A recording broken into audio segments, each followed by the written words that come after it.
This is our 9th webinar in the series. We've covered a lot of topics, and I'm thrilled about our topic today, which, as all of you can see here, is women, money, and power. Financial strategies. Take control of your financial future.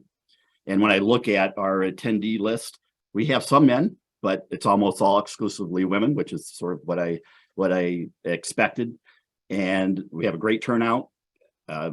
At least the weather here in Chicago is awesome. So we'll see the attendee who signed up, and it looks like we got a nice crowd here. So the weather doesn't seem to be causing problems with people saying, forget this another time.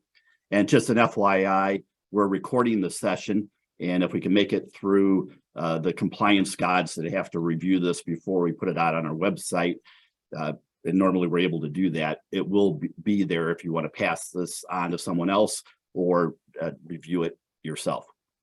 So my name is John Freiberger, and I'm the founder and managing partner of Partners Wealth Management.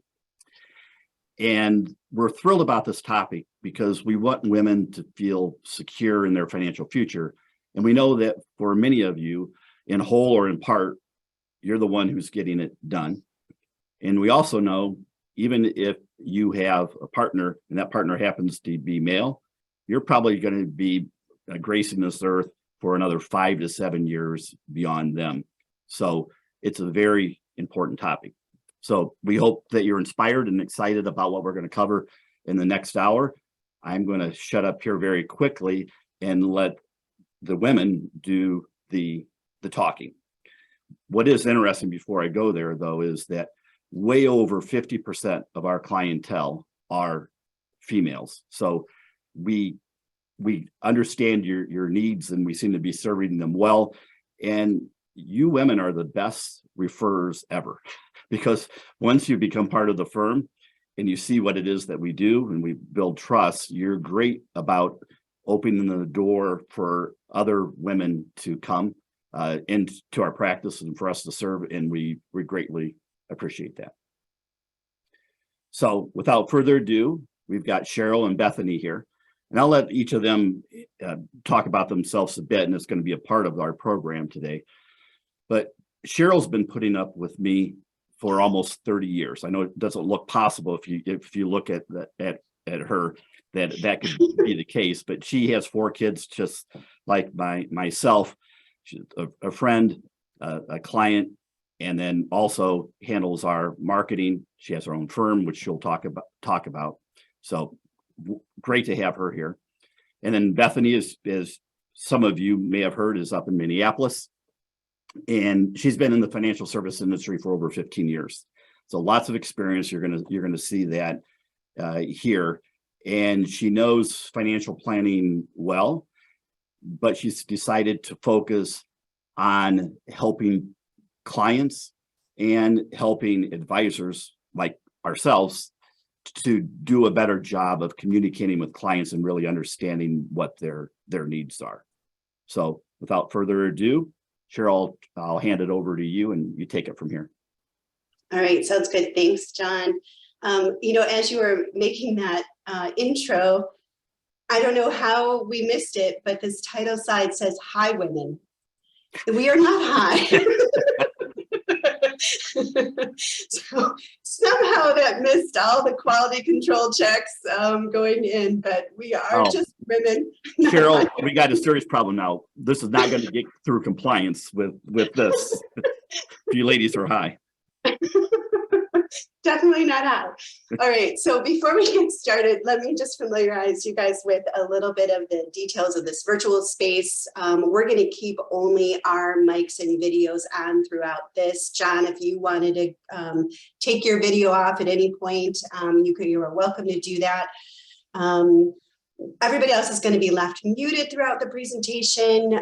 You should have your screen in gallery view right now. So if you're not seeing the presenters as well as Bethany's screen, you might want to just double check that setting in the upper right-hand corner of your screen. I'd love for you to ask questions throughout the presentation. We're going to do that in the middle of the presentation as opposed to saving things to the end because it will work better in this particular webinar. To do that and ask questions, we're not going to have you use the chat.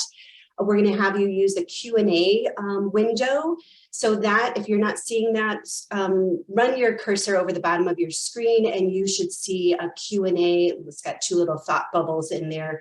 When that pops up, you can enter your questions there. We'll be monitoring that and I'll be entering those or bringing those up with Bethany throughout the presentation. So please don't hesitate to do that. We're actually welcoming your thoughts and your questions. And it could be just thoughts too, if it's not a question, just a topic that we maybe need to dive into a little bit, or a thought that you have on something that Bethany and I have said. And John already mentioned we're actually recording this session, so hopefully we'll have that recording just fine at the end. But we can probably go ahead and get started, Bethany. Great, thank you. Do you feel uncertain about your financial future? Are you wondering maybe where to start or where to go from here? And if so, you are not alone. So welcome, as Cheryl and John said, my name is Bethany Esse, and I'm going to be your host for this webinar. And first of all, I just want to say congratulations. Congratulations on being here today, because taking the time to attend this webinar is an important first step in helping manage your financial future. So before we begin, I do need to give you a minute to read our disclosure side. And while you do that, I just want to preface the presentation by saying that there have been many studies that have looked at women of all ages and across all walks of life to try to understand their comfort level and confidence with financial strategies. And in general, research has shown that even though many women are well educated, have successful careers, and are managing their daily household finances, that women often lack confidence when it comes to their financial strategies. Well, today's presentation is based in part on our own Allianz Life commissioned research, on government data, and finding from other industry leaders. And at Allianz, we are committed to researching the financial needs, behaviors, and attitudes for women. So again, thank you for being here today. In order to help you get the most out of this webinar, we'll be doing some optional participant activities. So you should have received an email that has a financial discovery journal. And if you didn't, don't worry, you don't have to have that. You can just have a paper and I'll guide you through and you can write it down on there. But there are going to be some key points throughout the webinar where I'm going to stop and give you some time to reflect on particular topics and to take some notes. So of course, as we go throughout this information, as Cheryl mentioned as well, I encourage you to take note of any insights that you gain that may be useful to you and your family. And these could be ideas or questions or even concerns. And you can share those in the Q&A if you have questions. So today, in the next hour, we're going to do three things. First, I'm going to talk to you about why you need a financial strategy. Then I'm going to help you understand who you are financially and why that matters. And finally, most importantly, we're going to talk about how you can get started on your financial strategies today. So first, let's start about why do you need to do this? Why do you need a financial strategy? Well, for women, there are many reasons. You know that life can come at you fast. Are you financially prepared for the life-changing events that might occur? And you also know that women's roles are evolving and we have more responsibilities than ever before. And if you're like most women, you may be feeling financially insecure. Or maybe you find yourself as part of the sandwich generation, which we'll talk about later, and you're faced with the challenge of not only raising your children, but also taking care of aging parents. You may be facing one of these issues, or you may be facing all of these issues, and the list may seem overwhelming to you. But the good news is you can be prepared. So let's take a look at each of these issues in a little bit more detail. But first, how are women's roles evolving? Well, one way is through education. According to the latest National Center of Education statistics, did you know that out of all college graduates with bachelor's degrees in 2019, sort of our last normal year pre-COVID, that 66% of them were women. And according to the latest US Bureau of Labor Statistics, earnings for women with bachelor's degrees or higher have increased by 38% since 1979. And yes, that's adjusted for inflation. When you compare that only to a 21% increase for men. Congratulations. That is a huge accomplishment for women. But just think about all of the financial opportunities that education could open up, and how will you manage those opportunities? How will those opportunities affect your long and short-term financial goals? Well, having a financial strategy in place can help you. The next area that our role as women has been evolving in society in the economy is in the economy. So take a look at a few statistics here. First of all, 34% of women are the sole or main breadwinners in their household. And the percentage of women in the workforce has increased significantly since 1950, up from 30% to 52% in 2020. Again, this is another great accomplishment. Women, we are out there in the workforce earning money for ourselves and our families, but once again, with the increased financial earning power comes increased financial responsibility. And a financial strategy can help you manage your income effectively to make sure that you meet your financial goals now and in the future. Now, as we saw in the previous slides, we've accomplished a lot as women in society and the economy. And while we've been making all of that impressive progress, our level of financial responsibility has also been increasing. So think about this. 41% of women consider themselves to be the CFO of their household. I know I do. I often think about, it must be nice to be my husband, Matt. All he needs to do is get out the American Express and spend. He has no idea how much the cable costs or the rent is or how much the cat's food costs. He just gets to spend and he doesn't have to worry about it. We also know that almost 46% of women consider themselves to be more financially savvy than their spouse or partner. Wow. With that responsibility comes the need for you to be financially educated and to have a financial strategy in place to manage that extra accountability. One more thing to consider, and John talked about this a little bit in the introduction. Have you ever thought about life expectancies and how women in general have longer life expectancies than men? There's going to be a good chance that at some point, a woman will be solely responsible for her finances. Now, I saw this play out in real life in the past year and a half. Within the past year and a half, both grandparents passed away. And actually, they passed away on the same day, exactly 1 year apart. And my grandpa Tom, he had been sick for a while, so my grandmom had time to prepare and kind of figure out what she was going to do next. And if you ask, she'll the best, greatest retirement strategy that anybody could. 14 kids. I'm on sole of 14. I don't recommend that as your retirement strategy, your financial strategy, but it has helped her. So she's been okay, been able to move on and bought a townhouse and has been traveling. And then on the flip side, my grandpa Stevens passed away at age 92 very suddenly. So just a week before, he'd been swimming in my aunt's pool. He was very independent. And then he fell and he broke his hip and he had passed within about 3 or 4 days. The thing is, my grandpa was 92, but he had been retired for almost 40 years. He retired age 55 from his job as an engineer, and at the time chose the single life option for his pension because it gave him greater income. The only problem was that single life was his. Grandma Stevens has lost his income, was facing her continuing journey with Alzheimer's. We, as a family, try to figure out how we're going to manage her care. So I tell you that because I want you to ask yourself, am I prepared for the possibility of being solely responsible for my finances? You don't wait until you're in your mid-80s, like my grandma's, trust me. And if you're not, that's okay. But doesn't it make sense to have a strategy in place and to educate yourself? You need to be ready to take a more active role in your finances.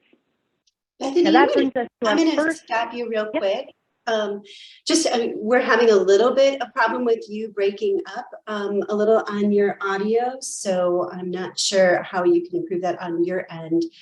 But as you're kind of working on that a little bit, I just wanted to reiterate that point of being suddenly finding yourself without a safety net, so to speak. It could be due to a tragic death, but it could be divorce, it could be disability, it could be all sorts of things that are coming into play, that you are now in a larger role of your finances than you were before. I know that's the case for me. I don't have a safety net. It's me. I've been divorced and, putting 4 kids through college and all that kind of stuff. So it's just so important to make sure that as women, we are on top of everything. Thank you, Cheryl. And I did turn the Wi-Fi off on my phone now, so hopefully that helps. But if not, send me a message and let me know, and I can try switching my headphones as well. Thanks. So right now, I want to give you an opportunity to think about how you feel about your financial future. So if you take out your discovery journal that we sent you or a sheet of paper, I want you to answer this question: how do I feel about my financial future?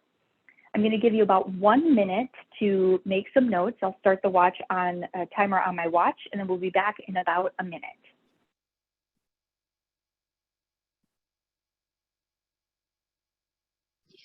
So, Bethany, if somebody doesn't have that journal sitting in front of them right now, can you just list a couple of the questions that are on that journal to kind of help them think through this financial future question? Yes, so if you don't have the journal, the first question is, how do you feel about your financial future? So that's the question that you want to jot down the answer to right now. Oh, just that single one. Okay.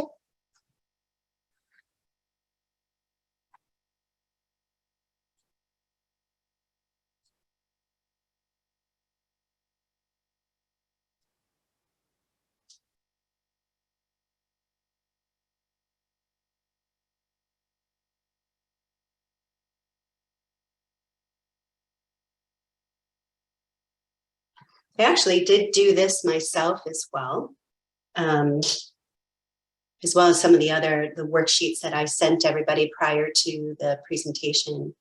It's interesting to think about this question because it does change over time too. Absolutely. And if you need more time, you can do any of these questions, jot down additional thoughts. In fact, I encourage you to come back to this at the end of the webinar because you may have ideas or thoughts or questions that come to you afterwards. So feel free to take some additional time if you need more. Now, our experience has been, as we've been working with women, that most women feel financially insecure. In fact, there are some lingering effects of traditional values that may be contributing to financial.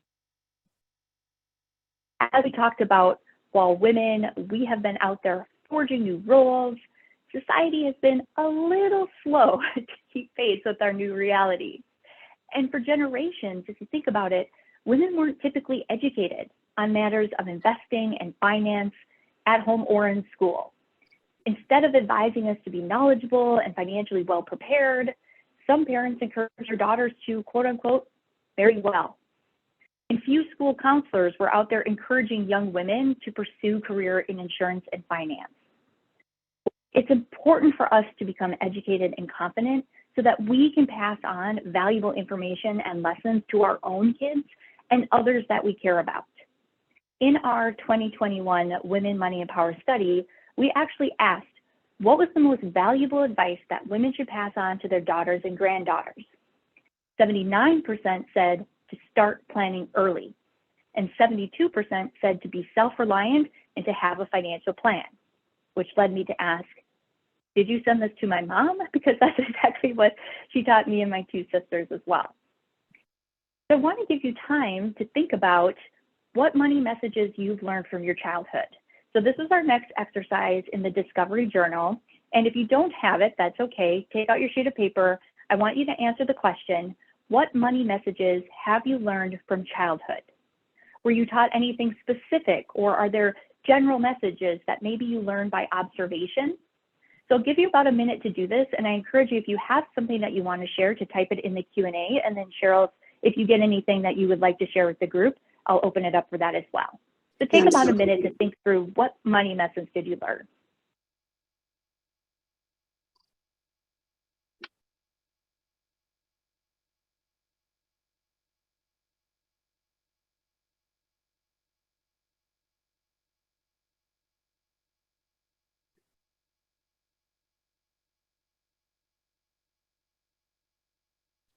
And by the way, if you do enter something in the Q&A there, well, everybody can see the question, you have the opportunity to list it as anonymous if you don't want your name associated with it. So that's an option for you.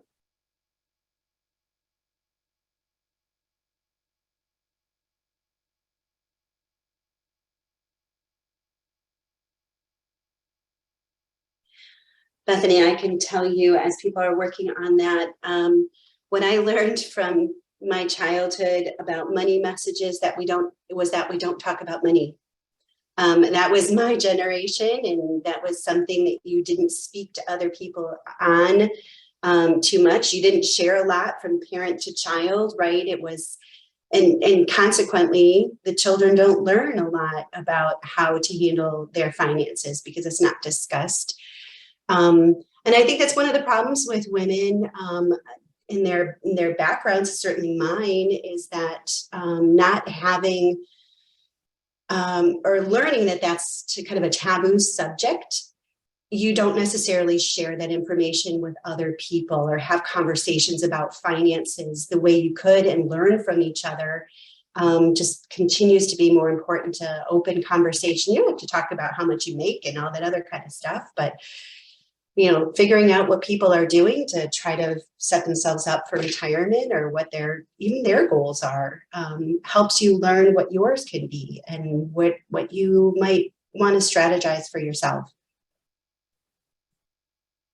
Absolutely. That's a very common one, that we don't talk about money, and to the detriment of the future generations, because it's not something that's as a part of a basic curriculum for many people to learn growing up. So if you didn't have a job or you weren't taught basic budgeting skills, I know the very first thing when I went to college on welcome weekend, I signed up for a credit card because they were giving away free t-shirts. So if you don't know how to manage a credit card, it can be a very scary thing. But for me, I alluded to the fact that I have two sisters and we grew up with a single mom. One of the things she always instilled in us was keep your money separate. So rightly or wrongly, that's what I learned and that's what I was told. And so now, even though I've been married for 11 years, my husband and I, we don't have any joint accounts. And that's just because, again, I don't know if that's the right thing. That's just because that's what I was taught growing up. And that was the experience that my sisters and I had. So we want to go through this because we're talking about overcoming financial insecurity as a major reason for why you need to have a financial strategy. So that's just one of the reasons. Another reason is you need to prepare for life events. So each stage of life brings us events that can reshape our financial needs and futures and concerns, that can impact our ability to plan for and achieve our long-term and short-term goals. And sometimes you can plan for those, like a child going to college. Other times they happen unexpectedly, like someone in your life passing away. But having a financial strategy in place now is going to help you better manage those future life events. And remember, this concept of kind of having financial conversations and linking life events to financial needs and strategies, this is nothing new. This has been going on in the industry for a very long time. But what you need to remember as women is that usually we're arriving at these life events and these decisions around what we need to do as a reaction to these from a more emotional and value-driven perspective, more so than just a numbers crunching and economic one. So let's talk about a few of these different life events. The first is career planning. As you get started in your career, or maybe you're changing jobs, going back to college, or you got a promotion. That's amazing. either way, you're going to want to make sure that you're able to either cover those costs and unexpected expenditures, or that if you're making more money, you know what to do with that extra income so that your money can work for you. The other life event that we can experience is changes to our family.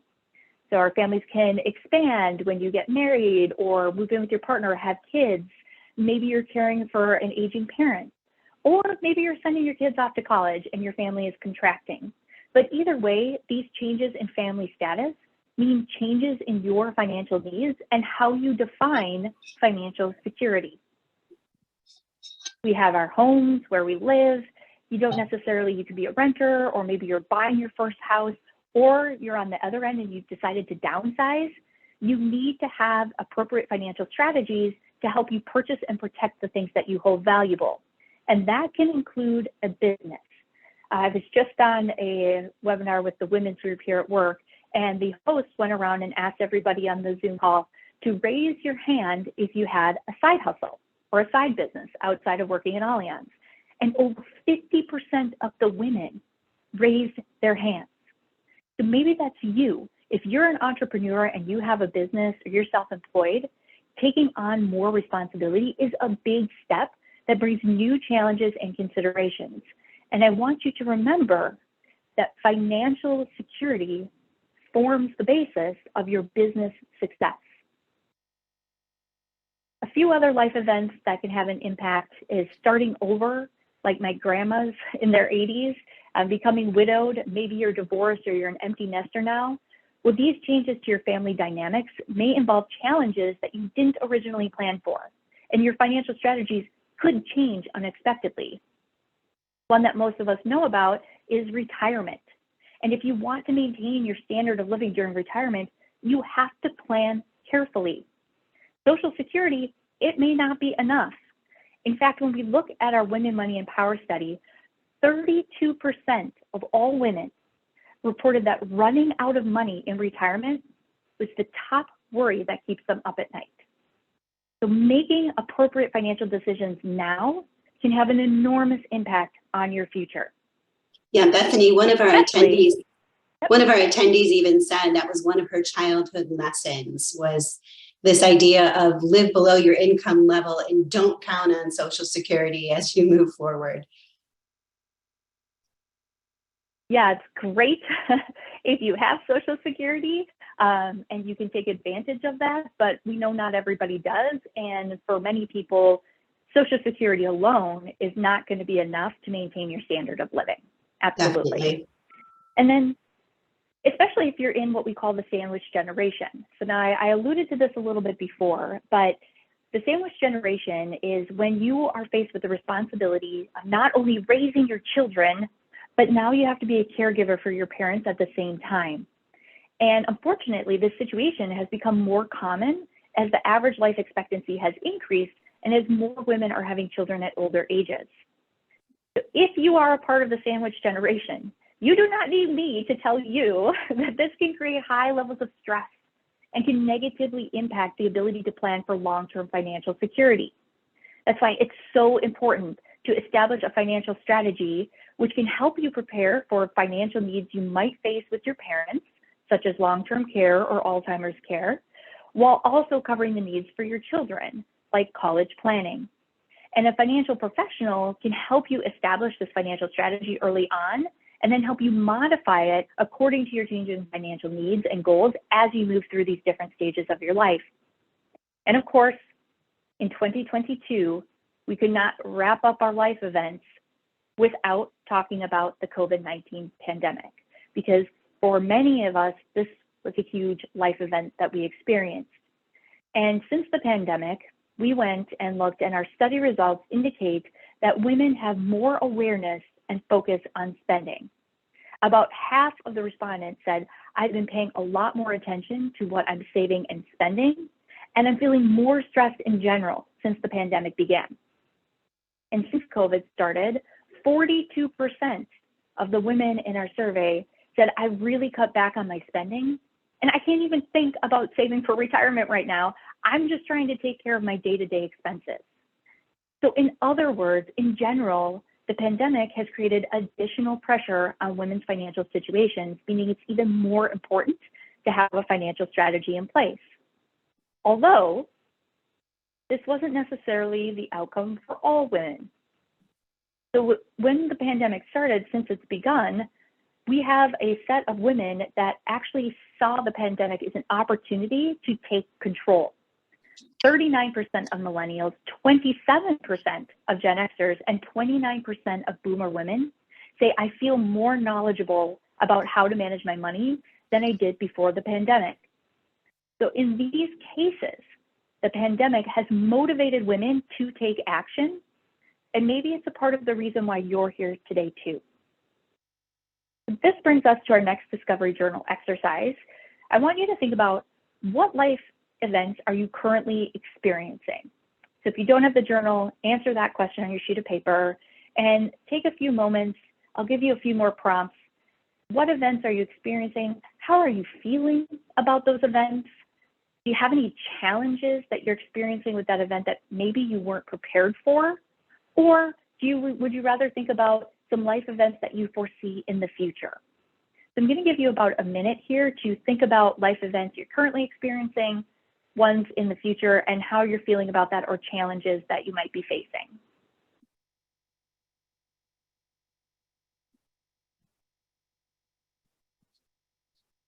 And again, you can put these in Q&A so we can talk about some of these challenging events as well.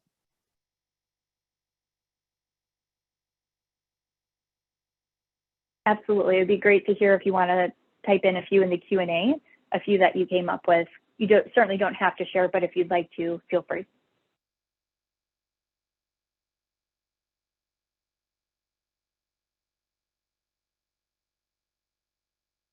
I always feel like we should play the Jeopardy theme song during these little moments. I do have that queued up, and I've used that in multiple webinars before. I'm sure we can come up with something even more clever, though.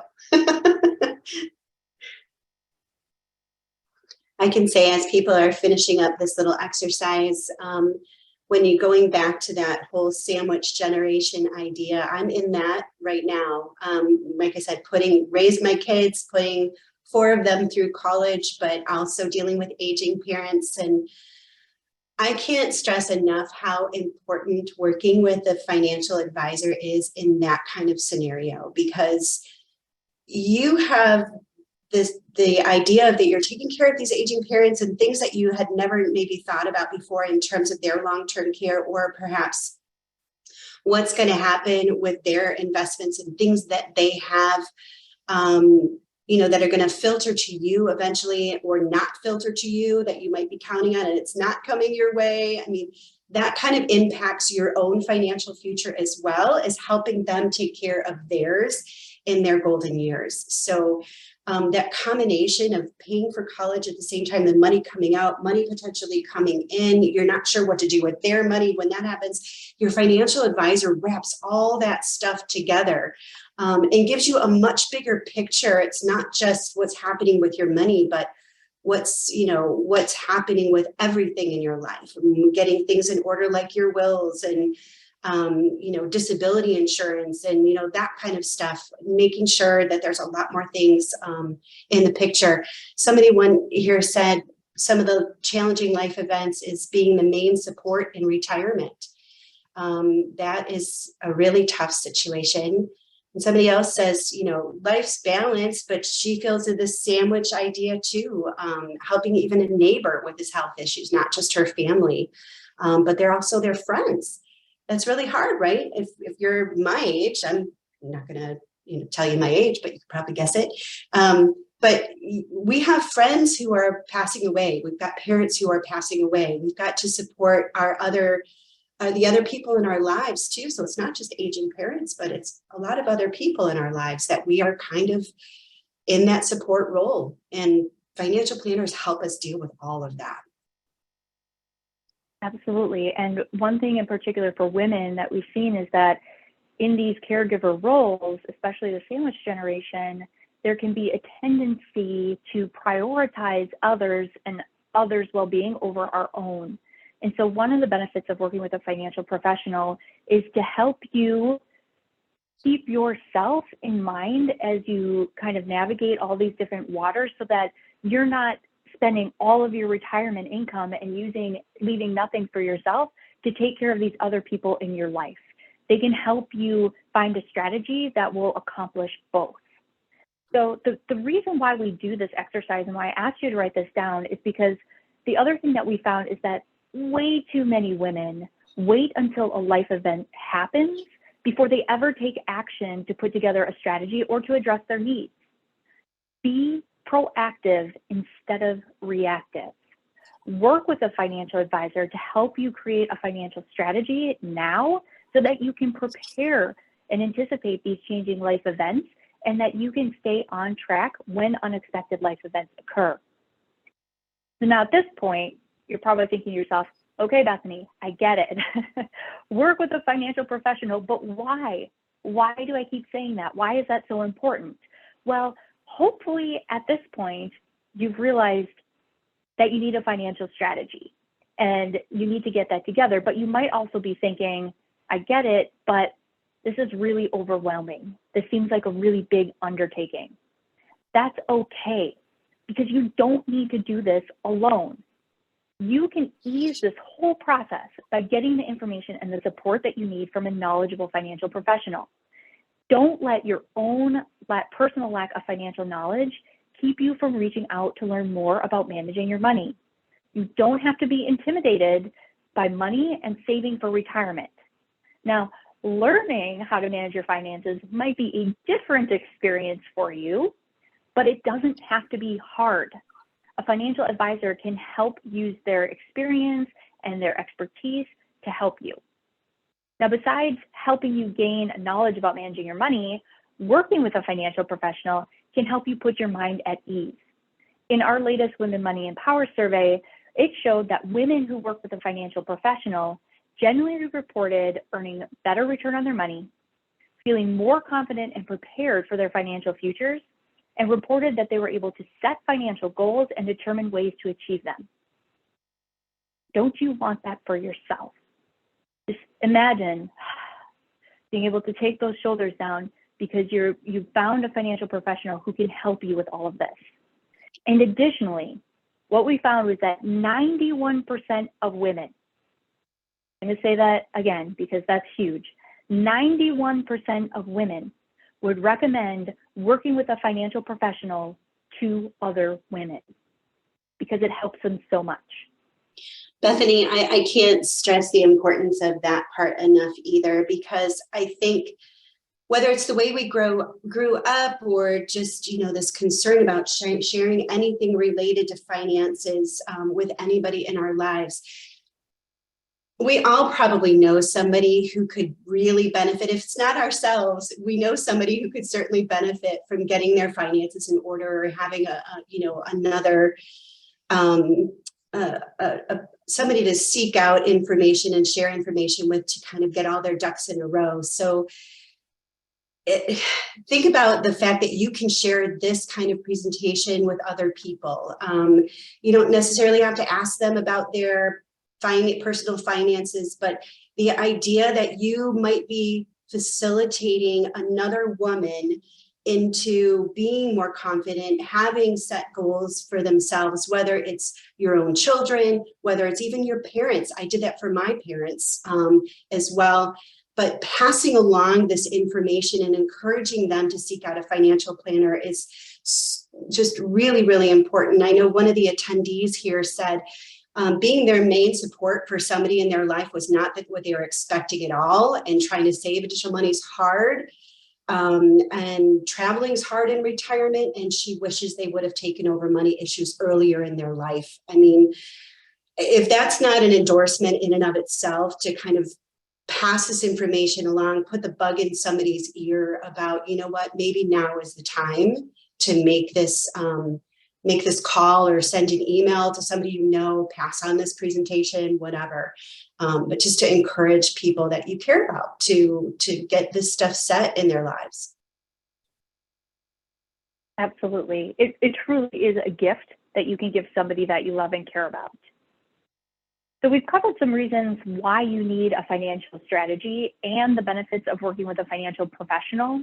But next, I need you to understand who you are in terms of money manners. And the reason why is so that you can work with a financial professional according to your needs. So while most financial professionals, they do a really good job of getting all of your financial information together, sometimes you might find one that maybe doesn't take as much time to learn about the best way to work with you. And so you need to be prepared to have that discussion, and that's what we're going to do next. What we found, based on our research in the Women Money and Power survey, is that most women fall into one of 5 financial personalities: a financial initiator, analyzer, collaborator, avoider, or dreamer. So we're going to go through each one of these, and when we do this, I want you to just think about which one are you. And then at the end, I'm going to give you a minute to kind of write down which one you think you are. So keep in mind, which one do you think you are? First is the financial initiator. So this is you if you're self-assured, you're pretty optimistic about your financial future, you know what you want to achieve and how you're going to get there, and you've already taken the initiative to work with a financial professional. So if that's you, you're a financial initiator. Or maybe you're a financial analyzer. For analyzers, if this is you, you have a pretty good understanding of your household finances. You like to do some research before you put your money somewhere and kind of enjoy seeing your reports and the tracking your results. You probably like to coupon and save and compare prices. You don't just go buy the first thing at the first price. You want to make sure that you're getting a good deal. And perhaps you've even worked with a financial professional in the past. If you are a financial collaborator, you're in a relationship, you're happy, cooperative, or you don't necessarily need to be in a relationship, but you identify with the other bullet points where you're providing financial comfort and stability for your family. And if you do have a partner, you share in those financial decisions. So if you're working with a financial professional already, you're already going to those meetings and you're engaged and you're having a conversation and making a decision about your financial future as a team. If that sounds like you, then you're probably a financial collaborator. Now, you may also be a financial avoider. So if you feel overwhelmed by all of these choices out there, and because you feel so overwhelmed, you feel like there's just too much information, it causes you to avoid taking that first step.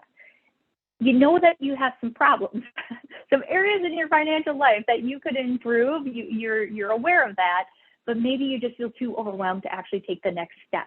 If you're a financial avoider, you can definitely benefit from working with a financial professional because they will help you kind of sort through all of that information that's out there and figure out what's relevant to you, and then kind of remove that analysis paralysis so you can take the next step.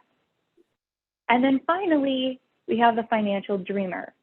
Now, this may be you, but if it's not you, I'm pretty sure as we go through this, you might know somebody who fits this definition and you're thinking, yes, that's her, she's a financial dreamer. So financial dreamers, if this is you, you're intimidated by money and investing. And really you think to yourself, I just feel kind of helpless and I wish somebody would just make all of the decisions for me, take care of my financial problems. If you do have a partner, you're deferring all of those financial decisions to them. And if you're a financial dreamer, it's okay. I would encourage you especially to work with a financial professional. You have the most to gain by doing that because like we talked about before, both of my grandmas were financial dreamers. Luckily, my one grandma, as my grandpa got sick, started to realize I need to get some of this figured out because I'm going to be in charge of my finances. My other grandma was caught way off guard and her life completely changed 180 degrees within 7 days. So it's very important to work with a financial professional if you identify as a financial dreamer. Now, if you're on this webinar today and you're already a client, that's great. One of the things that I hope for you is that as you're looking through this, as Cheryl said, and as John said, that you're thinking about women in your life. Maybe you know a financial dreamer who could benefit from watching the replay of this webinar. And I encourage you, once we get that available and out there, to definitely share this. So now we're going to take time for our next discovery journal exercise. I asked you to think about, as we went through these, which one do you think that you are? And I'm just going to give you about 30, 45 seconds here. If you don't have the journal, you can just write it on a sheet of paper. I'll put them back up on the next slide. Write down which one do you think you are and 1 or 2 reasons why. And again, if you would like to share in the Q&A which one you identify with, absolutely feel free. You don't have to. So I'll give you about 30, 45 seconds.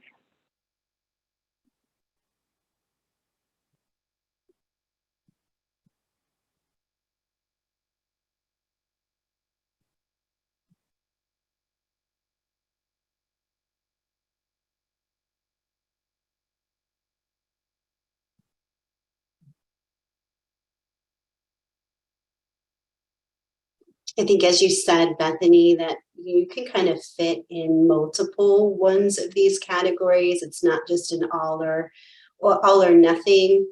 I know when I look at it, there's things that I certainly try to avoid.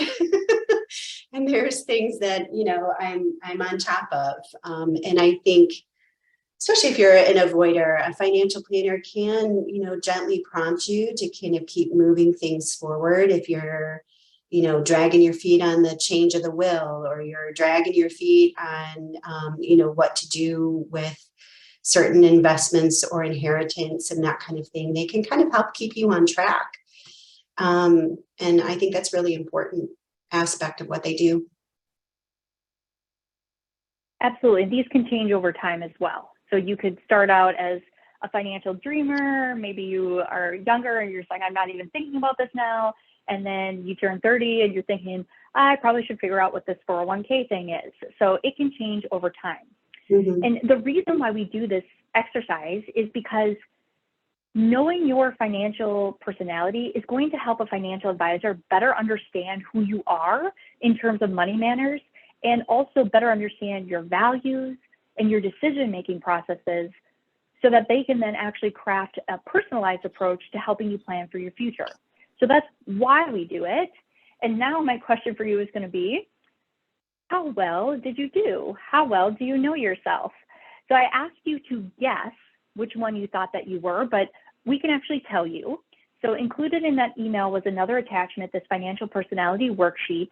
We don't have time to do this right now in the webinar, but afterwards, I encourage you, if you haven't already, to go through and to take the quiz, add up the points, and it will actually tell you which one you are. And so then feel free to compare that to what one you thought that you were. So what your guess was, and then what the worksheet tells you. And especially if there's something different, kind of take a look at that and think through, okay, why I thought I was a total analyzer and it's telling me I'm a dreamer. So where is that disconnect?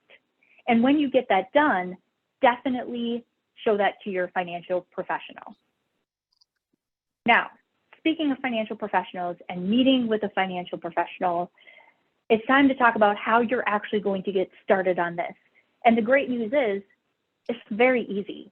The first step in getting started on your financial strategy is to meet with a financial professional. And I'm going to help prepare you for that meeting. So if you've never worked with a financial professional before, you may be thinking, oh, I haven't done that because I'm going to have to go find every pay stub I ever got and, find every single thing about me financially. No, I'm going to walk you through 3 easy steps to get ready for your first meeting with a financial professional. And even if you're a client and you're already working with one, I encourage you to still follow along and to do these steps and to bring that to your next meeting with your financial advisor, because it's a great way to just make sure that you're on the same page in terms of your goals and your financial personality. So step 1, you need to identify your most significant financial goals and concerns. So we have 2 exercises in the Discovery Journal. This is the last time we're going to do this. I'm going to give you about 1 minute here before we wrap up, and I want you to do exercise 5 and 6 at the same time. So about 1 minute, and you're going to write down your 3 most important financial goals as of today, as of this moment. And then once you've got that, write down your 3 biggest financial concerns. Now, this could be anything. It could be inflation or healthcare costs, or maybe you're worried about losing your job, or your daughter just got engaged and now you've got a wedding coming up that you're wondering how you're going to pay for. Whatever it is, write that down. So I'm going to give you about 45 seconds here or so to just think through your 3 most important goals, your 3 biggest concerns. And again, if you don't get finished with it in this time, that's okay. You can work on this after the webinar as well. So take a few seconds here.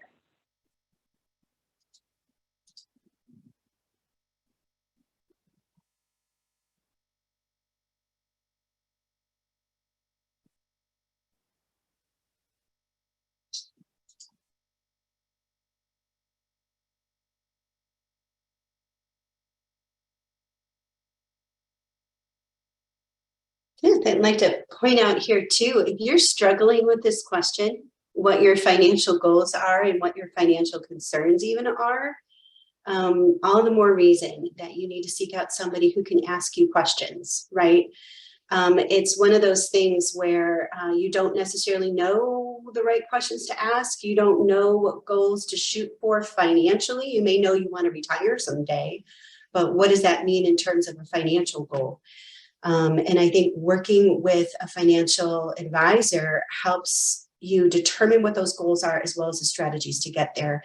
And, you know, maybe you don't have a bunch of financial concerns, but working with that financial advisor can also help outline what things to make sure you take into consideration and pay attention, whether it's for tax purposes or setting you up for your long-term future, or things coming down the pike that you didn't even think of. So sometimes it's just goes back to what you said earlier, Bethany, that knowledge is power, and the financial advisors can help you with that. Absolutely. You may not know. You may have a number one biggest concern, something that could throw your entire strategy off track, and you may not even know about it. That's another great benefit of working with a financial advisor. So once you've got this done, the next step, step 2, is that if you have a partner, you want to go through this activity with them, and as a couple, decide on what are your top 3 financial goals and your top 3 financial concerns. So they might be different than what you came up with on your own as an individual, and that's okay. If they are, make sure that you bring both to your meeting with your financial advisor. And then step 3 is going to be to complete that financial personality worksheet. So we talked about that before. Again, even if you're working with a financial advisor, what a great thing to bring up in your next meeting, that you came to this webinar, you completed this worksheet, and then you can have a conversation around how you're working together, and is there anything you'd like to change about that based on your financial personality. So you're going to bring this. And then last, the 4th and final step, arguably the most important. If you do none of the other steps, please do this one. Step 4, the final step, is to take control of your financial future today. As Cheryl said, remember, knowledge is power, and it's the key to overcoming your feelings of financial insecurity, but you don't need to do it on your own. You've taken the first step by attending this webinar here today. High five to you, and I urge you to keep going on your financial journey of securing your financial future by meeting with a professional. Do something today that your future self will thank you for. With that, I once again want to thank you sincerely for attending today. Cheryl, I'm going to pass it back over to you. Thank you. I know John wants to come back in at this point too. Bethany, can you put up that initial slide that's got the contact information so that our folks can see that and know how to get a hold of us? Yeah, thank you for doing that. So I don't really want this to seem like a big commercial for Partners Wealth Management. Well, Partners Wealth certainly can do a lot of things for you. If you don't seek out partners, please seek out somebody. That is the real reason why we did this today, is to kind of empower women, to set you guys up, be here for everybody. You can email me, that's listed there, Cheryl at partnerswealth.com. I am not a financial professional necessarily. So if you just want to bat around questions about what it's like to be, you know, a woman using a financial planner, that stuff I can answer for you. But if you've got financial questions, I will certainly point you in the right direction of somebody who you can talk to. And if you want to look for our future webinar information, it's at partnerswealth.com/webinar. John, do you have some closing remarks for us? Yes, and thank you, ladies. You did a wonderful job. There's not much I need to say. But I do want to drive home the point about advocating for yourself. And if it's a couple of two females, it's not typically an issue, but where sometimes a woman can get caught off guard is my husband handles that, or the husband may say, I handle that, and he walks into our office without his spouse or significant other. I'm like, where is your partner? I handle this. Great. Someday you might not be here. We need your wife, your significant other here. So we literally will force the issue or send that client or potential client away and say, you need to come back with your wife or your spouse or significant other. So even if it's not being intimately involved in the details, because that's not particularly of interest to you, you need to know who the characters are behind the scenes. If the husband passes, who is your financial planner, and do you trust them, and do they have the right value system that's important to you? So advocate for yourself. And then also planning. So clients will walk in here and say, okay, I got some money to invest. That's great. Let's put that aside. Now let's talk about you. Well, I have some money. Put the money aside. Let's talk about what's important to you. Or, Bethany, to your point, what you think is important to you. Because when folks are coming in virtually or in person, they normally have a hot button. There's something that happened that said, hey, now's the time. And yet when we have our initial discussion, we ultimately decide, though that might have been a priority, but there are some other things that you really need to deal with, and planning helps us to get there. Once we've done that, then we can talk about investing. We can talk about risk management. What happens if you become disabled? What happens if you need long-term care? What happens if you die, or anyone who's counting on you? Whether it be family members or friends, or many of our female clients are business owners. And so we're looking at that whole world of succession planning and making sure that we're maximizing what you can do inside a business that you can't do as an individual. There are some unique opportunities there. So, and then for, Cheryl had talked about a bit about mentoring, and it's really important. It's important for all of us as parents, but especially for you women, for your children, and especially your daughters and your granddaughters, to help move along what Bethany had said. But sometimes society's moving a little bit slow. And so we really need to be advocating for our daughters and for our granddaughters. And we do that here. Cheryl's family is a perfect example. 4 generations at one time of us working through of what does the elder generation need? How do we protect them? And then how do we get it down to the next and down to the next and down to the next? And we have 4 clients, or let's say 4 families, that's literally 4 generations. And we're working our best to help create a legacy, not just of money, but of values, of priorities. And it's quite fulfilling. And we love doing what we do, and we'd love to serve you and support you. So we're here. You can reach out to any of us, and I greatly appreciate you being here today. Thank you so much, John. Everybody, thank you for coming. If you would like a copy of this presentation, either a recording or digital copy of the presentation, by all means, reach out to me at Cheryl@partnerswealth.com. If all goes well, as we said before, it will be posted on the Partners Wealth Management website. But do reach out. Please share this information with other people you know, so that everybody in your life that you care about is set for their financial future as well. And now, thank you very much. I appreciate everybody being here. Everybody enjoy the rest of your week. Bye. Thank you. Thank you, Bethany.